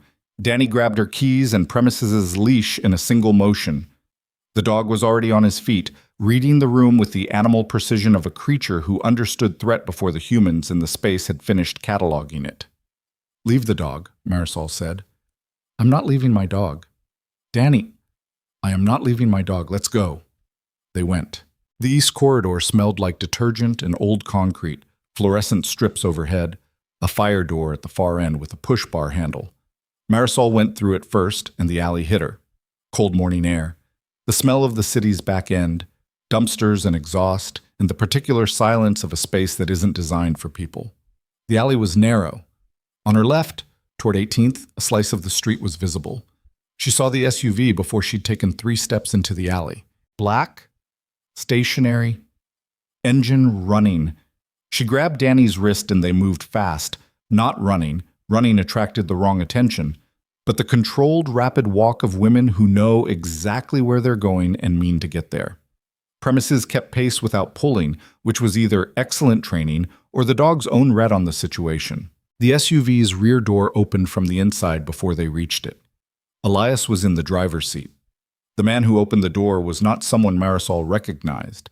Large, watchful, the particular economy of movement she had learned to associate with Valentino's security personnel. He scanned the alley before his eyes came to her. Get in, he said. She got in. Danny got in behind her with premises. The door closed. The SUV was moving before the latch caught. Danny looked at Marisol across the back seat. This is not legal compliance work, she said. No. This is significantly outside my professional experience. Mine too. They rode in silence for 30 seconds. Then Danny reached over and grabbed Marisol's hand and held it without saying anything. And Marisol let her, because some things don't require words, and this was one of them. They took Danny to a hotel, the kind without a street-facing sign, the kind where the front desk staff had clearly been briefed before their arrival and did not ask questions. Marisol walked her to the room. The security man, whose name she still didn't know, stood in the corridor with the practiced invisibility of his profession. Stay here, Marisol said. Order food. Don't use your phone to call anyone except me. Danny looked at her. Where are you going? To deal with this. Marisol, I'll be back. She held Danny's gaze. I promise. She left before Danny could find the words for whatever she was about to say. Valentino was at a building she hadn't been to before, a warehouse conversion in Midtown, the kind of space that looked abandoned from the outside and was anything but. She was brought up through a freight elevator to a third floor that had been fitted out with the operational infrastructure of a field command center, monitors, communication equipment, 4 men in quiet conversation around a central table who dispersed smoothly when she entered with Elias. Valentino was at the far end of the space, on the phone, jacket off. He ended the call when he saw her. He crossed to her. He stopped 3 feet away and looked at her face with the complete attention that she had once found disarming and now couldn't categorize because she was too many things at once. Frightened and furious and obscurely, irrationally relieved to be in the same room as him, which told her that whatever the file had done to her understanding of this situation, it had not done what it should have done to whatever she felt. Are you hurt? He said. No? Danny? She's at the hotel. She's fine. She set her bag down. Tell me what you know. He told her. The Volkov network had been running a passive monitoring system on their historical debt records for 3 years. A tripwire designed to flag any access to the settlement documentation by unauthorized parties. When Marisol had pulled the New York court filing and cross-referenced it against the Volkov LLC's federal indictment record at 7:15 that morning, the tripwire had registered an access pattern from a credentialed forensic accounting database search. Traceable, given the account credentials, to her name. They've had 6 years to wonder whether someone would find that record, Valentino said. They have standing protocol for it. How many people are we talking about? Locally? Best current read is 8 to 12 operatives. They won't commit more than that for a preliminary retrieval operation. He paused. Retrieval. The word sat in the room. She looked at him steadily. They want me because I found the debt record. They want you because you're the only person outside this organization who can place them in a legally documented financial relationship with your father's company.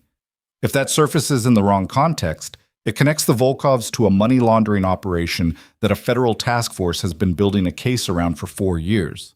He paused. You are, from their perspective, a liability with a forensic accounting degree. So they'll try to disappear me. They'll try. She heard the try and understood its weight. What's your plan? I have 3 teams positioned around your last known locations. I've pulled the detail from your apartment building and repositioned them.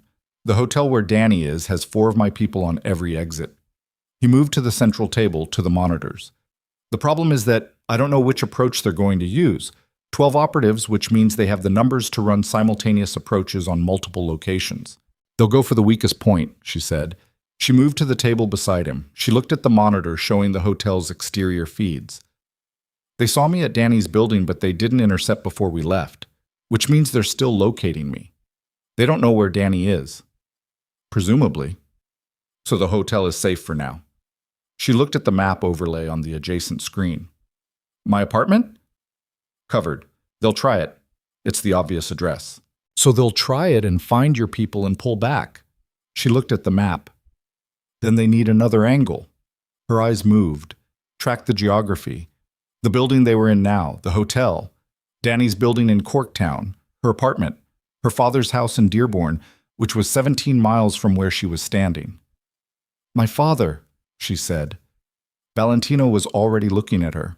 Does he know? She said. About the Volkov connection. Does he know that debt was paid, that they might trace back to him? No, I kept him isolated from all of it.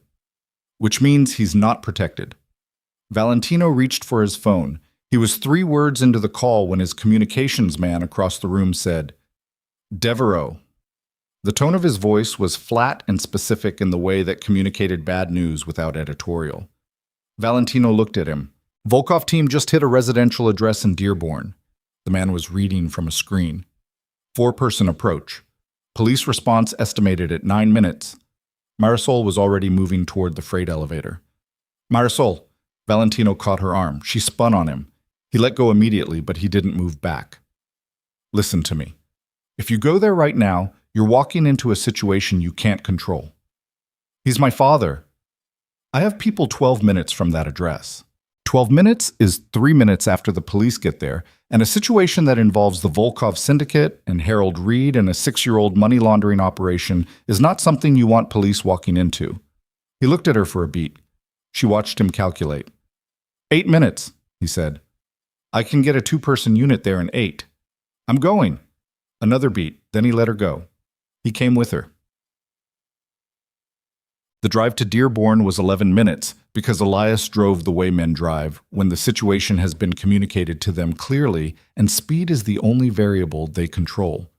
Marisol sat in the passenger seat with her hand flat against her thigh and her mind running the arithmetic of 8 minutes versus 11 minutes versus 9 minutes for police response and the 3-variable problem of which team arrived at her father's house first. Valentino was in the back seat on the phone for 9 of the 11 minutes.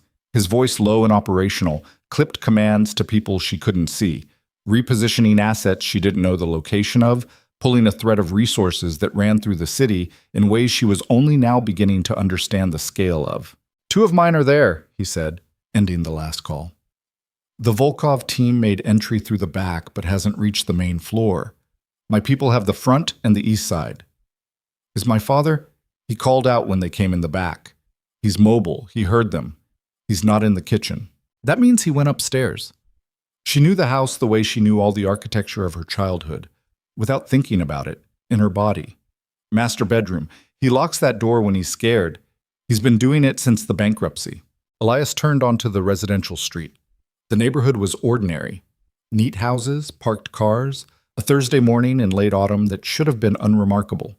Her father's house was the 4th from the corner, the one with the oak tree in the front yard that she had climbed every summer until she was 12. 2 of Valentino's people were visible for approximately half a second as Elias pulled to the curb. She registered them only because she knew to look. 2 figures in the peripheral dark between houses. Valentino was out of the car before she was.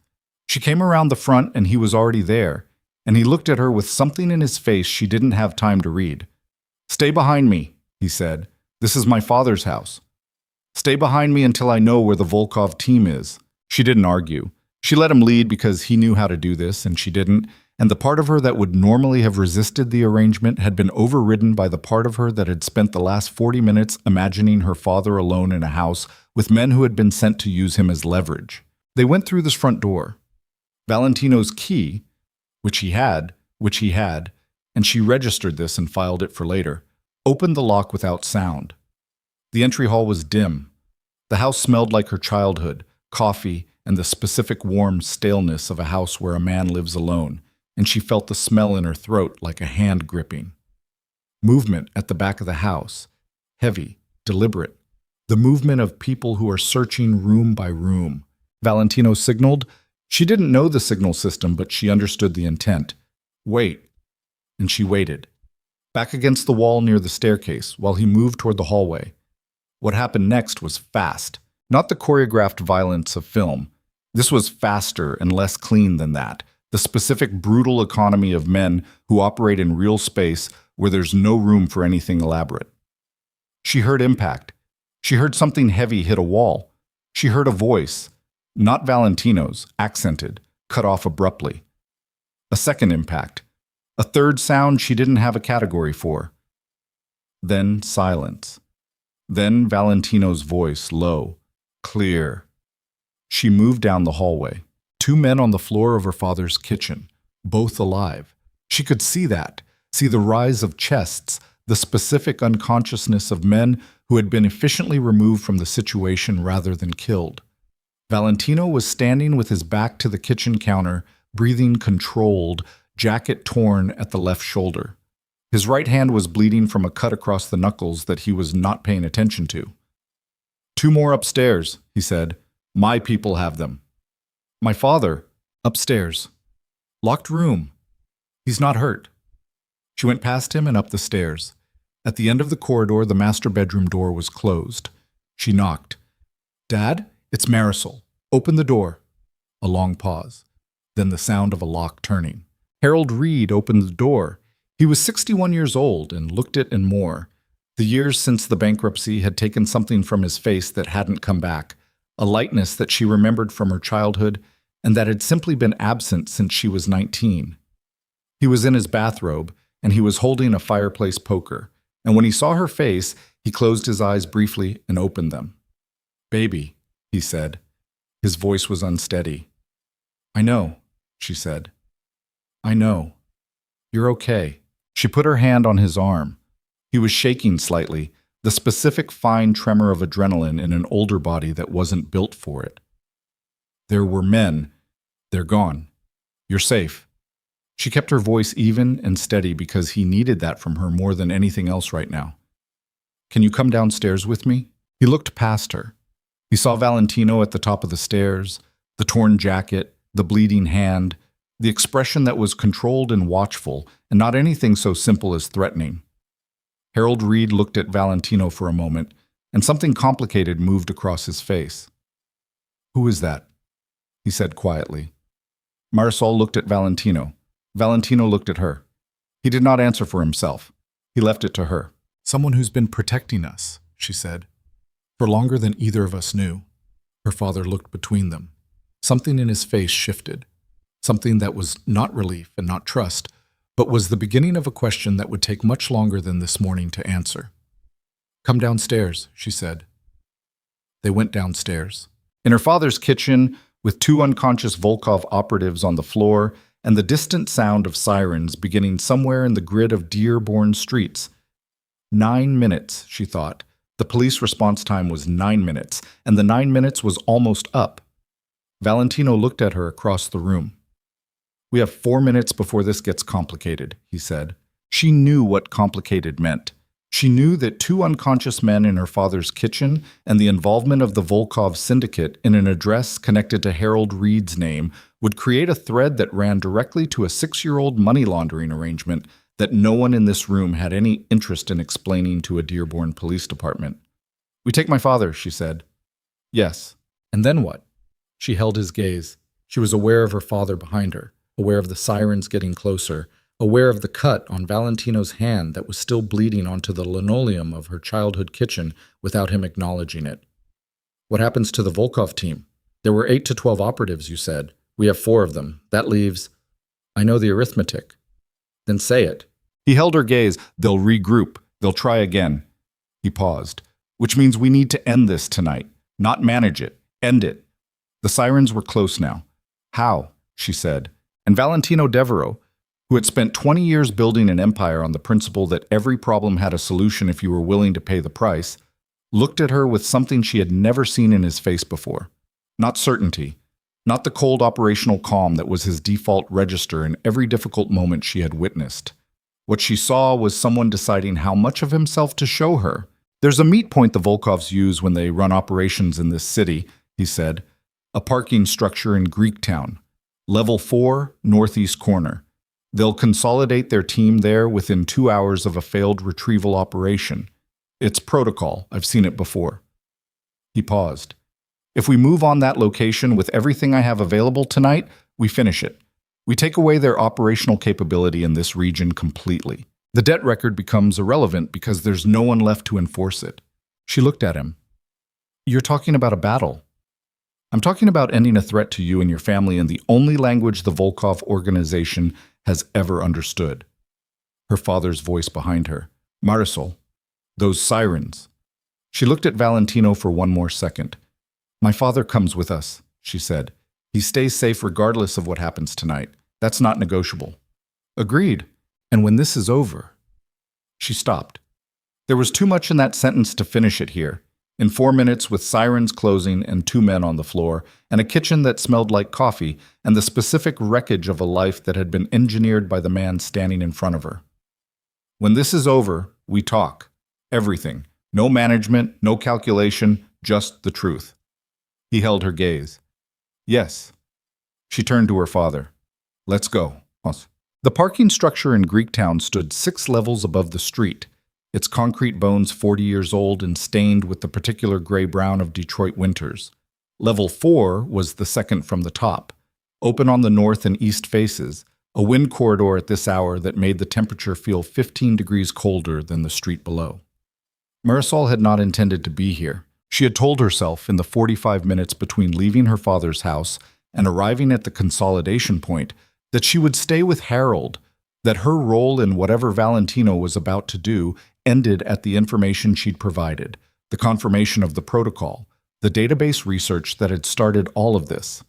She had told herself that clearly, and she had believed it for approximately 30 minutes. Then Valentino had looked at her in the back seat of the SUV and said quietly, without any of the management or calculation she had accused him of, "You should stay at the secondary position with your father." And she had said, "Tell me where you're going to be." And he had told her. And she had gotten out of the car when he got out of the car. He looked at her on the street outside the structure. His hand had been wrapped. Someone had given him a field bandage in the vehicle, gray fabric, already dark at the knuckles. He looked at her face and did not tell her to go back. Instead, he handed her his secondary phone. "Elias's number is the first contact," he said.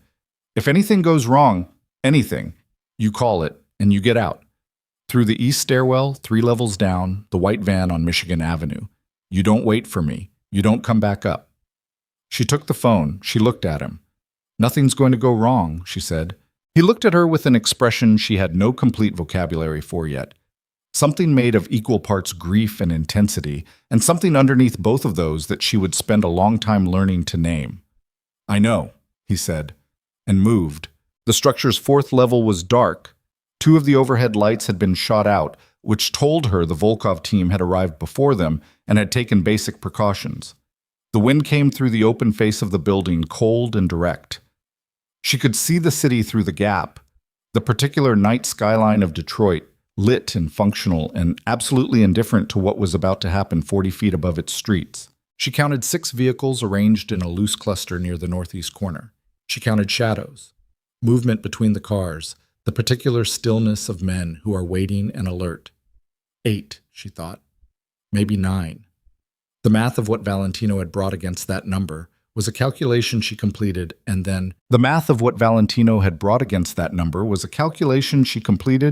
then stopped completing, because some arithmetic led to answers you couldn't afford to sit with while the thing itself was still happening. She pressed her back against the concrete pillar at the top of the east stairwell and watched. It started without a signal she could identify.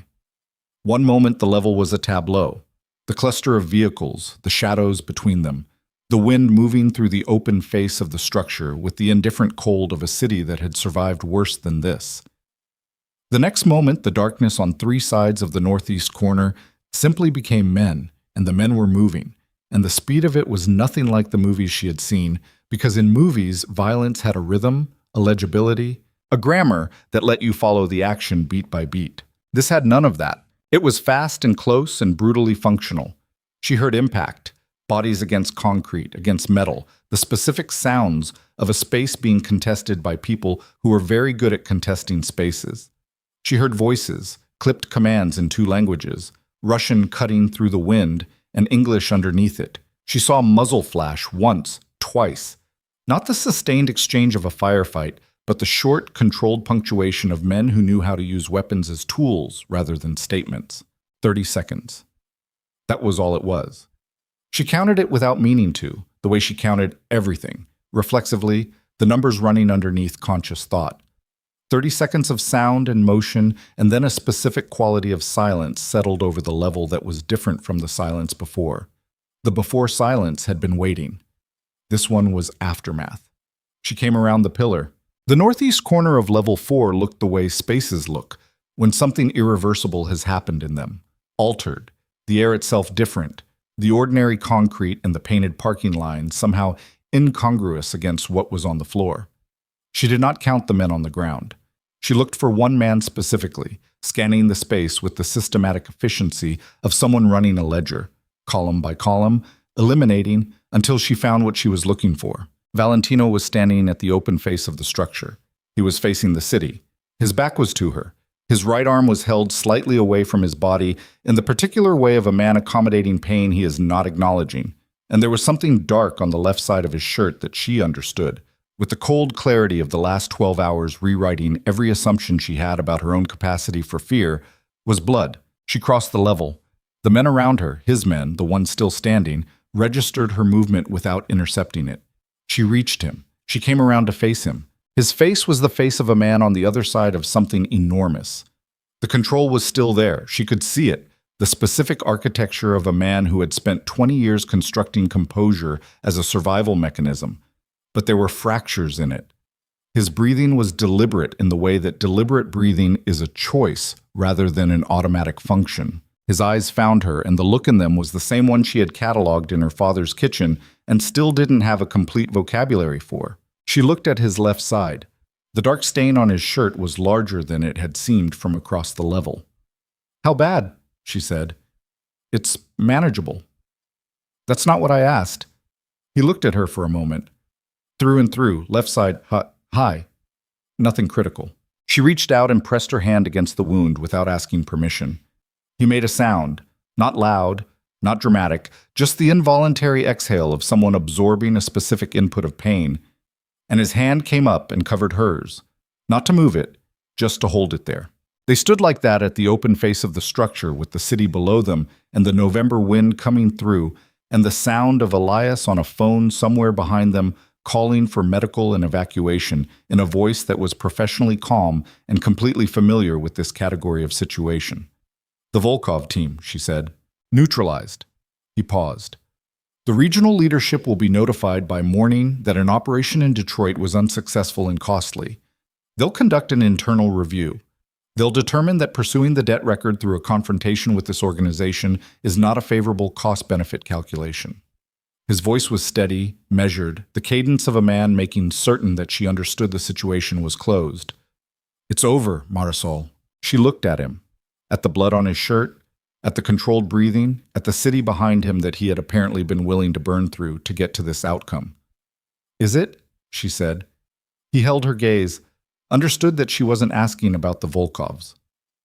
"That depends on you," he said. She took her hand back. She stepped back slightly.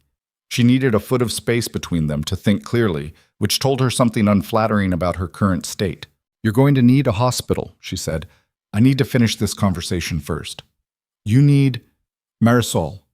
Her name in his voice the first time tonight. "Please." She looked at him. He had said please approximately twice in the months she had known him, and both times it had cost him something visible. She waited. They brought him to a medical facility that was not a hospital, a private clinic in a building near the river that she had not known existed until tonight, staffed by people whose professional discretion appeared to be as important as their medical credentials. She sat in a waiting room that was nicer than most hospitals she'd been in and stared at a wall and thought about everything that needed to be thought about, and couldn't, because her mind kept cycling back to the same fixed points and refusing to move beyond them. Her father was in a hotel room across the city with two of Valentino's people outside the door, and a phone with Marisol's number at the top of the recent calls, and the particular shell-shocked quiet of a man who had spent 6 years believing one story about his life, and had been presented, over the course of a single morning, with a different one. She had called him from the car. The conversation had been brief. "Are you safe?" he'd said. "Yes." "Are you?" "I don't know what safe means tonight." A pause. His voice had something in it she hadn't heard since she was 19. A rawness, a stripped quality. "Those men in my kitchen, they were from the Volkovs." "Yes." "Then it's not over. It's never been over." "It is now," she'd said. She had believed it when she said it. She still believed it. What she was less certain about was everything that came after. Elias appeared in the doorway of the waiting room. "He's asking for you," he he said. She stood up. The room they had Valentino in was small and clean, and lit with the particular fluorescence of medical spaces, which struck her as cosmically appropriate given that the first time she had sat across from him had been under almost identical lighting. He was propped against the bed's backboard, shirt removed, left side bandaged with the efficient wrapping of someone who had done this before.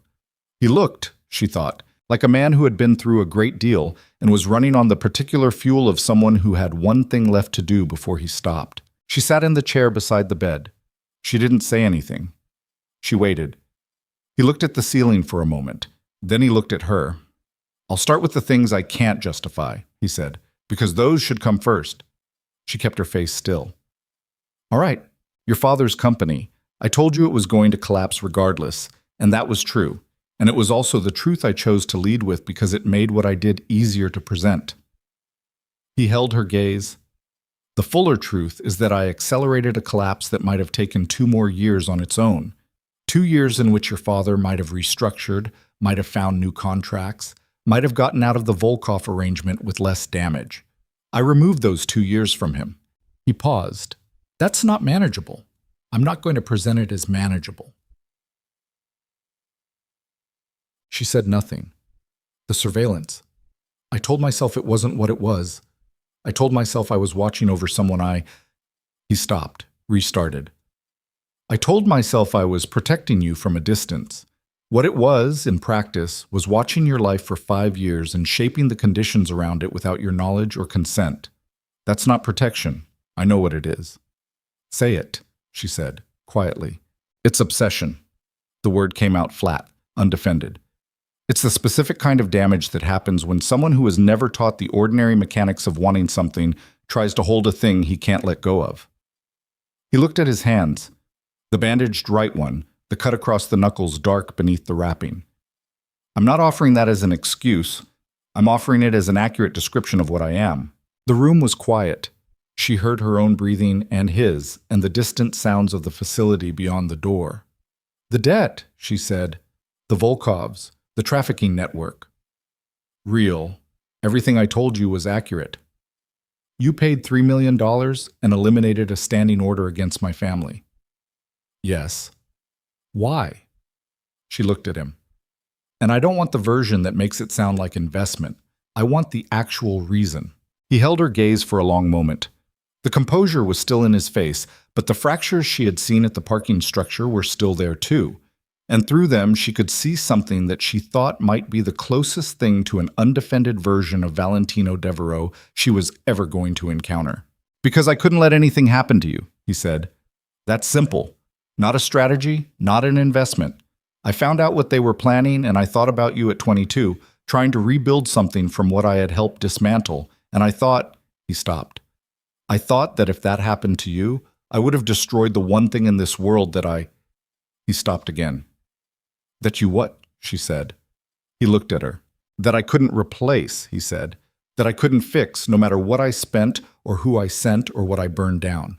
Some losses you can absorb, some you can't." A pause. "You are the one I couldn't." The silence after that had a particular texture, dense, weighted with everything the room now contained. She looked at him for a long time.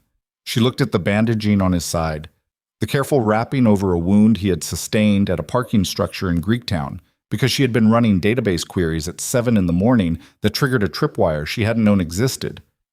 She looked at his hands, both of them, the damaged knuckles, the stillness that he maintained even now, even here. And she thought about 5 years of photographs in a manila folder, and she thought about her father's hands during the bankruptcy proceedings.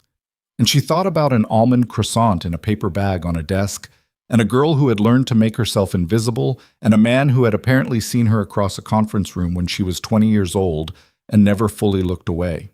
None of it was simple. Not a single piece of it resolved cleanly into a thing she could accept or reject without complication. "I need to tell you something," she said. He waited. "The way you did this, all of it, the engineering, the manipulation, the file with my name on it in your drawer. If you had told me any of it at the beginning, I would have walked away." She held his gaze. "I want you to know that. Not as an accusation. as a fact that you need to hold on to because it's the thing that makes everything you built by not telling me into something I have to decide about from the inside rather than the outside. I know, he said. I'm not forgiving you tonight. I'm not asking you to. I'm saying I haven't decided what I'm doing.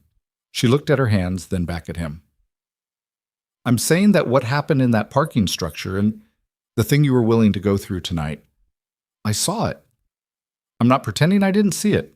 And I'm also not pretending that what I saw cancels out what was in that file. She paused. Both things are true. I don't know yet what to do with two true things that point in opposite directions.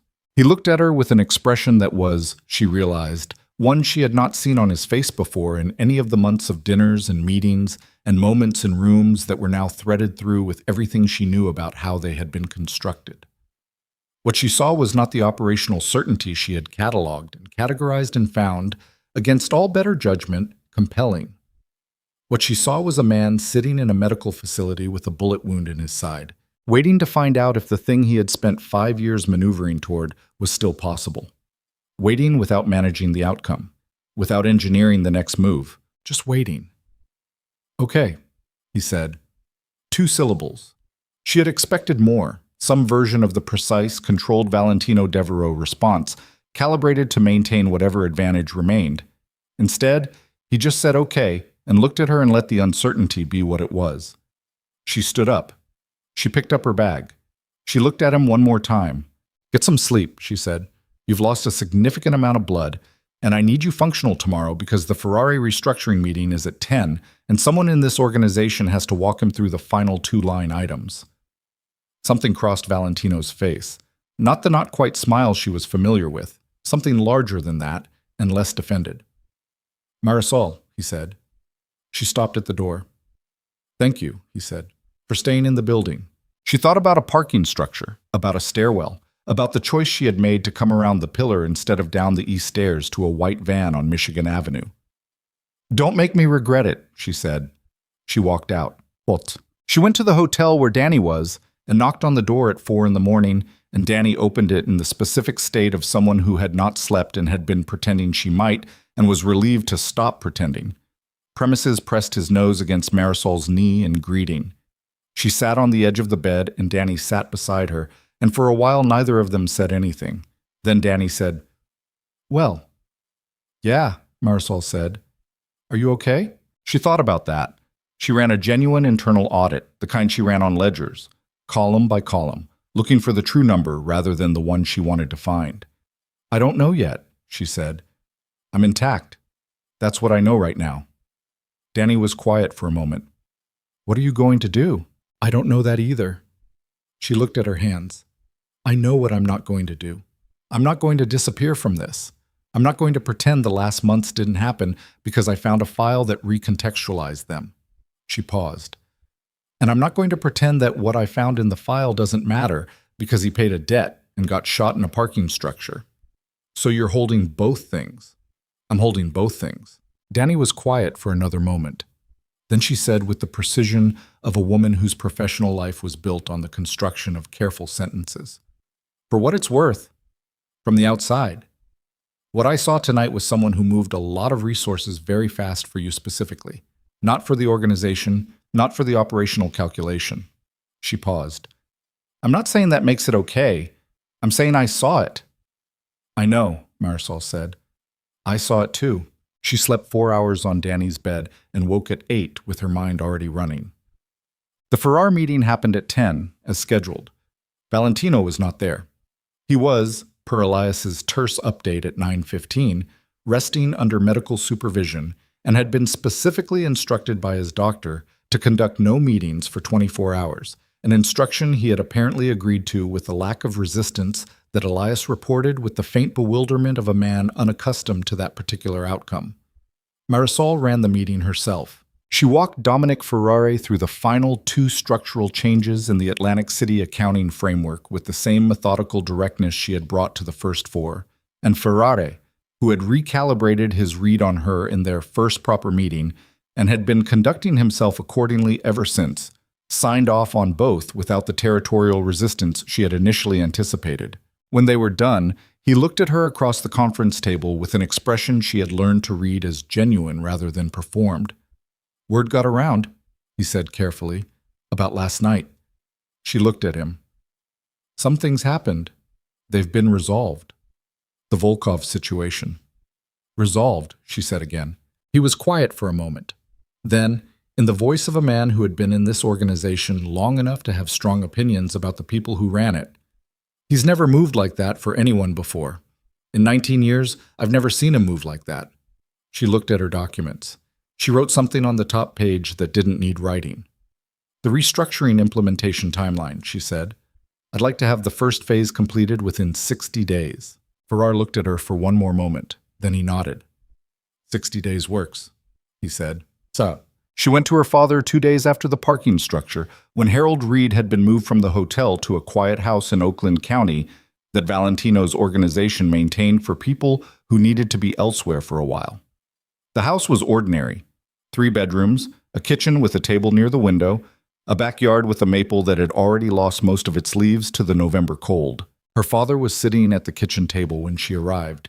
He had coffee in front of him and the particular expression of a man who has been doing a great deal of thinking and has reached the point where more thinking has stopped being productive. She sat across from him. He looked at her for a long time. She let him. "You know what I did," he said. "The laundering." "Yes." "How long have you known?" 2 days. He nodded slowly. His hands around the coffee cup were the hands she had known her entire life. The specific roughness of them, the particular way he held things, the hands of a man who had built something with them and watched it taken apart. "I told myself it was temporary," he said. "The arrangement with the Volkovs. I told myself I'd get out when the company was stable enough." He paused. "The company was never stable enough." "I know how that works," she said. "That kind of arrangement never has an exit." "No." He looked at her. "The men who came to my house, the debt they were trying to collect." He stopped, then, "Someone paid it. 6 years ago. I was told it was a creditor negotiation. It wasn't. I gathered that." He was quiet. "Who?" She told him. She told him plainly and without softening the edges. Valentino, the Devereaux organization, the $3 million, and the eliminated standing order and the 5 years of surveillance and the engineered collapse of Harold Reed Manufacturing. She told him all of it, in the same order she had received it, with the same quality of information she had been given. She owed him the complete picture, even if the complete picture was difficult on every side. He listened to all of it without interrupting. When she finished, he was quiet for a long time. "He ruined me to get to you," he said finally. "Yes." "And then he paid to protect us." "Yes." Her father looked at his coffee, then out the window at the bare maple, then back at her. "What do you feel about him?" he said. The directness of it surprised her. Harold Reed was not usually a man who asked direct questions about emotional states, but he was looking at her with the eyes of a father who has assessed a situation and decided that circumspection is a luxury he can't afford. "I don't know yet," she said. "Something, more than I want to." "Are you safe with him?" She thought about this parking structure, about his hand on the side door of the car, bleeding through a field bandage, making certain her father's house was clear before she followed him in. "About okay," said in a medical facility without calculation or performance. "I think so," she said. "I think, yes."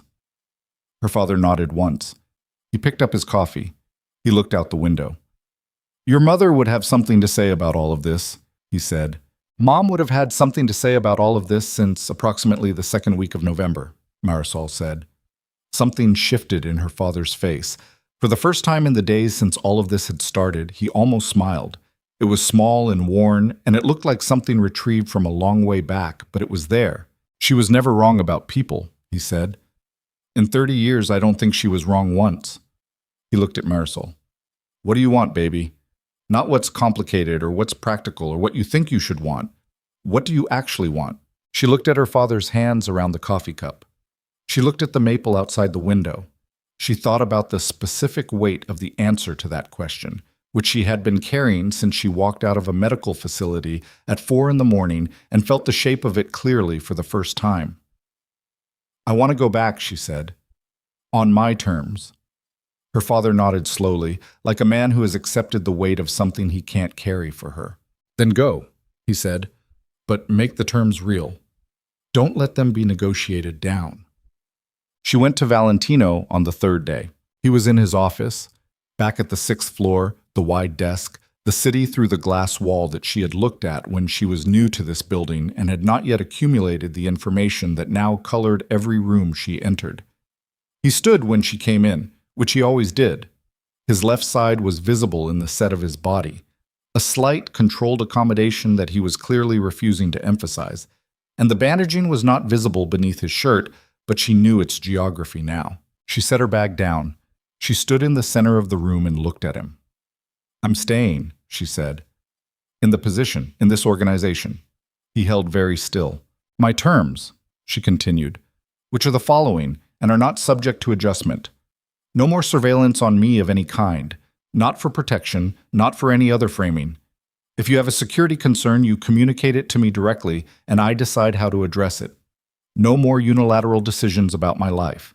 Nothing gets arranged, engineered, or managed without my full knowledge and explicit agreement." She paused. "And my father, whatever he needs to be genuinely safe, financial security, relocation, actual legal protection from any remaining Volkov exposure that gets structured properly and legally, and he knows exactly what he's receiving and why. He doesn't get managed either." Valentino was watching her with the complete attention that was particular to him. He had not moved since she started speaking. "Yes," he said, "to all of it. I'm not finished." He waited. "You told me in a medical facility that the surveillance was obsession, that it was the damage of someone who didn't know how to want something through ordinary means." She held his gaze. "I'm not asking you to be someone you're not. I'm asking you to want things through me, not around me. If you can do that, actually do it, not manage it, then I'm here. I'm actually here." She paused. "If you can't, I'll know, and I'll go. And that time there won't be a file that can engineer me back." The room was quiet. The city moved behind the glass. Trucks on the street below, a distant siren, the ordinary ongoing machinery of Detroit going about its business on a November morning. Valentino crossed the room. He stopped in front of her, closer than the distance they usually maintained, the professional distance that had always had something else underneath it. He was looking at her the way he had looked at her from the beginning, the way that had first unsettled her in the fluorescent buzz of her old office. Completely, without deflection, the look that registered her first and everything else second. "I can do that," he said. "I need to believe it." "I know." He looked at her. "It'll take time." "Yes," she said. "It will." She looked at him.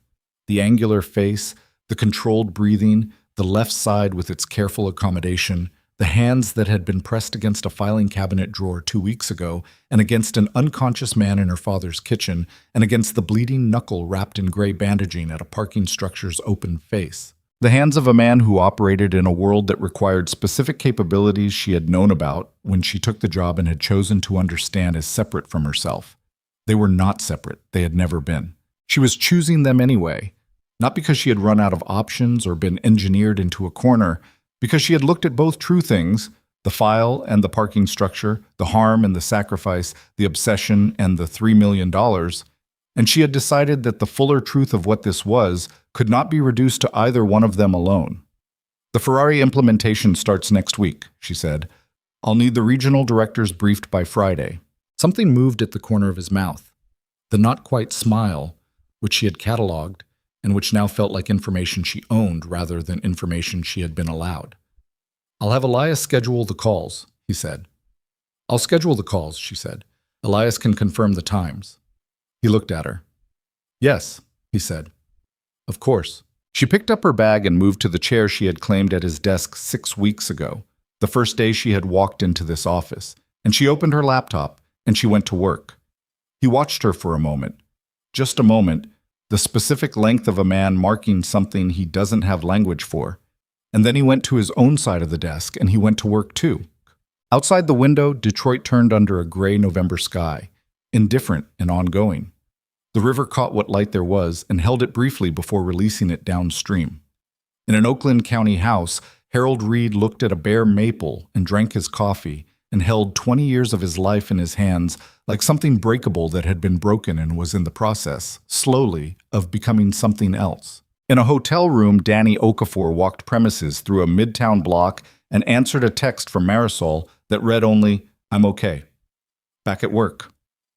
She stopped on the sidewalk and looked at the message for a moment, and then she typed back, "Make the terms real," and sent it.